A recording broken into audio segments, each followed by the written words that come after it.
सच्चाई है। भाई को बहन के प्रति कैसे विचार का होना चाहिए और बहन को भाई के प्रति, भाई बहन के प्रति, बहन भाई के प्रति, एक दूसरे के प्रति किस भाव का होना चाहिए। और जानते हैं कि एक कच्चा धागा, अटूट बंधन। भैया लोग द्रौपदी को नंगा करने की कोशिश की जा रही है दुशासन के द्वारा, दुर्योधन के द्वारा। वहां तमाम लोग हैं, इसी तरह से सभा है और जुए की सभा है, जुए की सभा है। जुआ में पांचों पांडवा सब कुछ हार गए।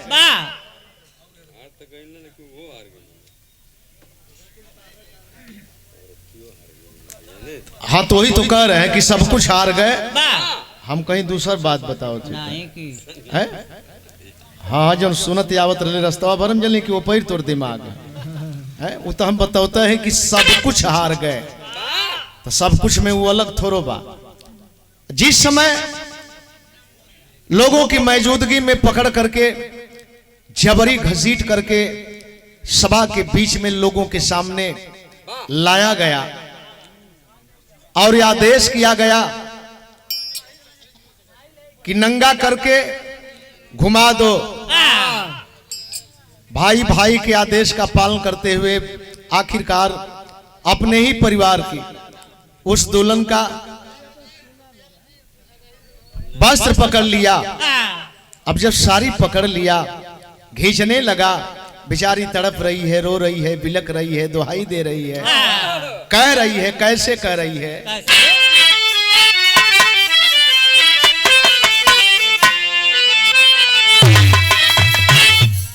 हरे रोव द्रौपदी, हरे रोव द्रौपदी, आ कोई पूछे न लोर, बीरना तोर बहिनिया भैली चकोर, बहिनिया भैली बीरना तोर भैली चकोर, भैली चकोर, भैली चकोर बीरना तोर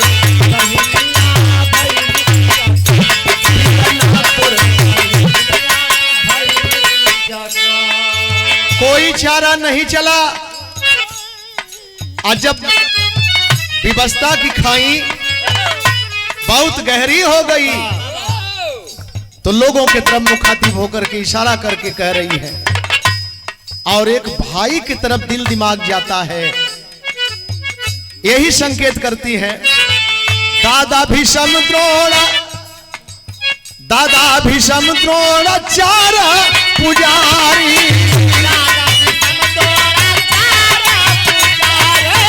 दादा भीष्म पांचपति बन गए जुआरी,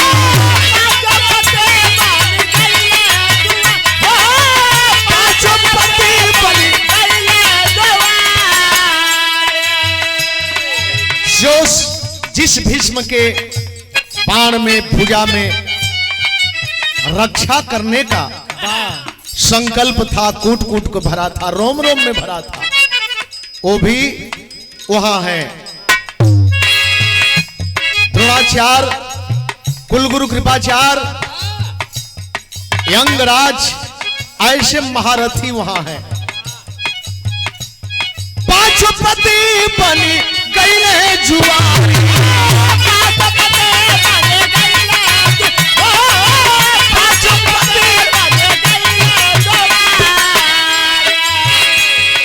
के करा से कहीं बाबा,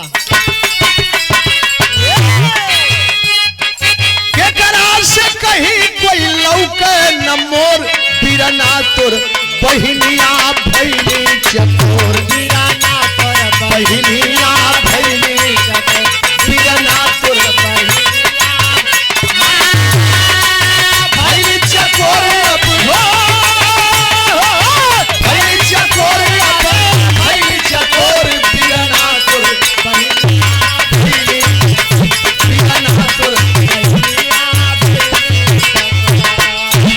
अरे जिन पांचों पतियों पर मुझे भरोसा था, विश्वास था कि इनको जंग में पराजित करने वाला कोई है ही नहीं, और वो सस्ते में पराजित हो गए, सस्ते में पराजित हो गए, बिना हथियार उठाए पराजित हो गए, हथियार रख करके पराजित हो गए।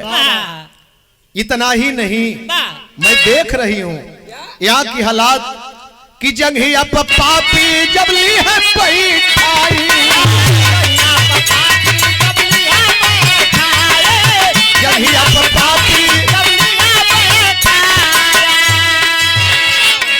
के कही तोहरा के द्रौपदी का भाई,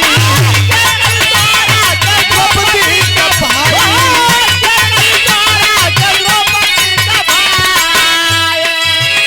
हर काहे कर रखिया बनहवला पिरानवा, काहे के रखिया बनहवला पिरानवा, टूटल हमारे सनहिया का डोर, बिरना तोर बहिनिया भई, बिरना तोर बहिनिया भई, बिरना तोर बहिनिया भई चकोर अपनो, भई चकोर भई चकोर, बिरना तोर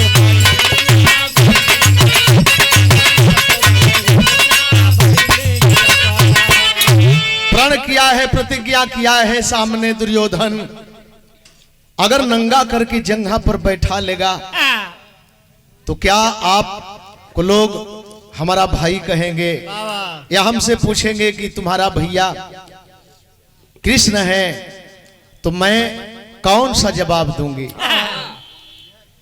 ये आवाज सुनकर के होता क्या है, सुनी के पुकार आए मदन मुरारी, मदन मुरारी,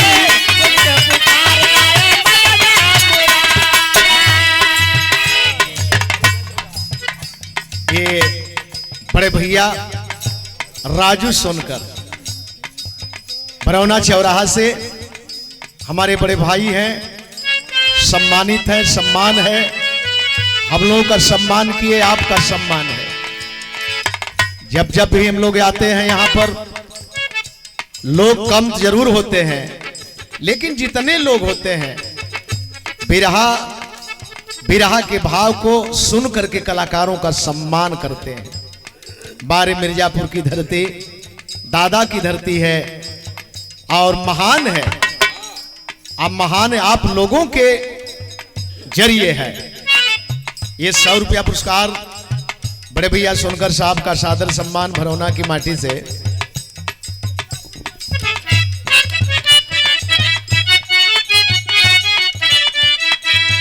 सुन के पुकारी आए मदन मुरारी, सुन के पुकारी आए मदन मुरारी, सुन के पुकारी आए मदन मुरारी, द्रौपदी बहिनिया के बढ़वल सारी,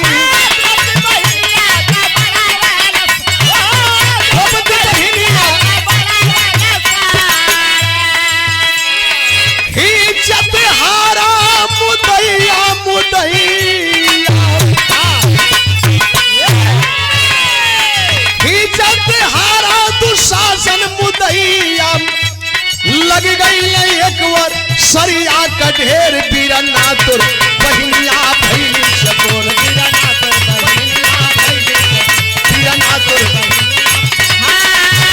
भइली भइली चकोर, बिरना तोर बिरना तोर।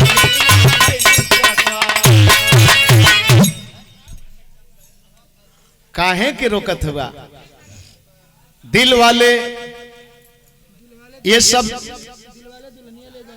दिल वाले दिलेर होते हैं,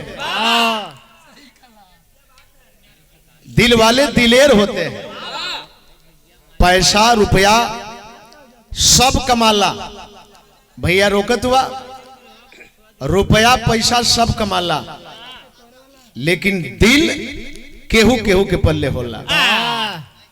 यही में कितना जानी बहुत रुपया लेके बैठल हुई हैं, उस सोचत हुई है कि दें कि ना दें। दे देवे तो हो सकला मेहरुआ कहीं डांटा न लगे कि पैसा कम कहाँ हो गए।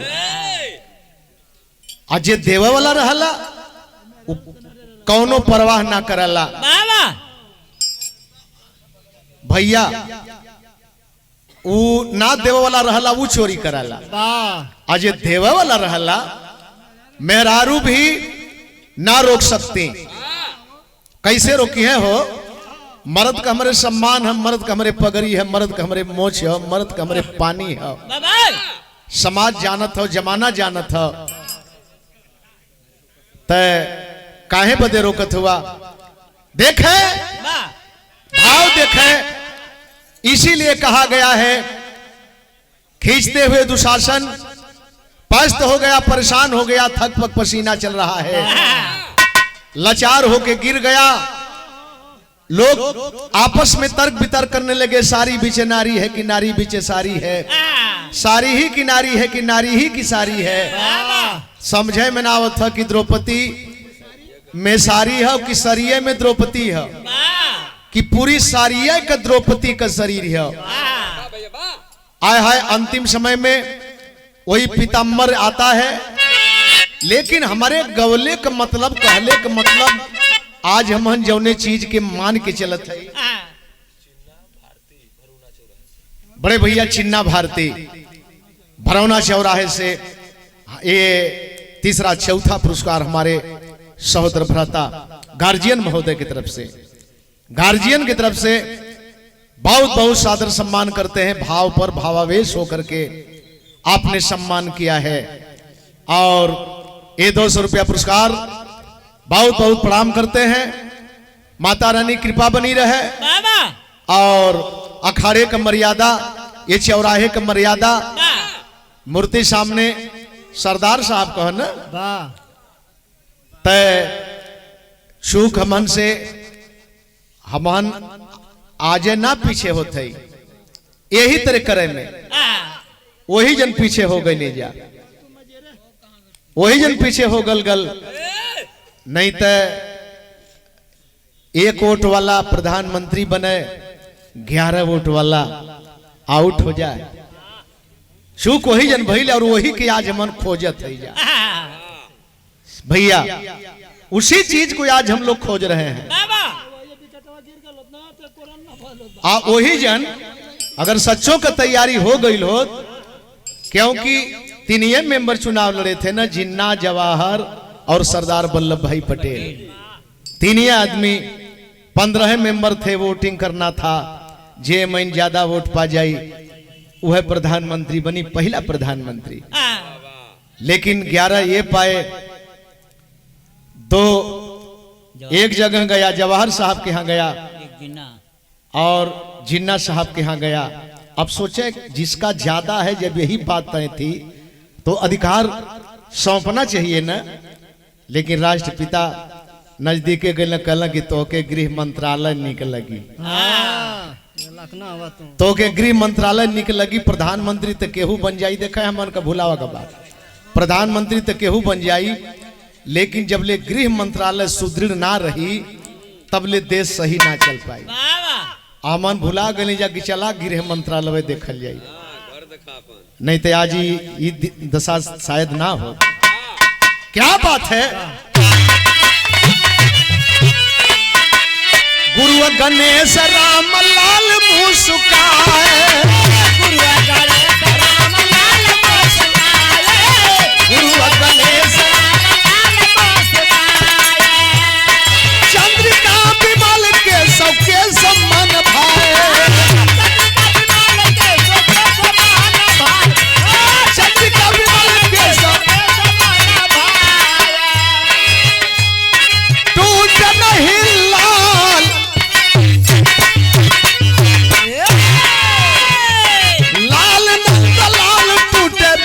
नन्हिया कठोर बिरना तुर पहिनिया भैली।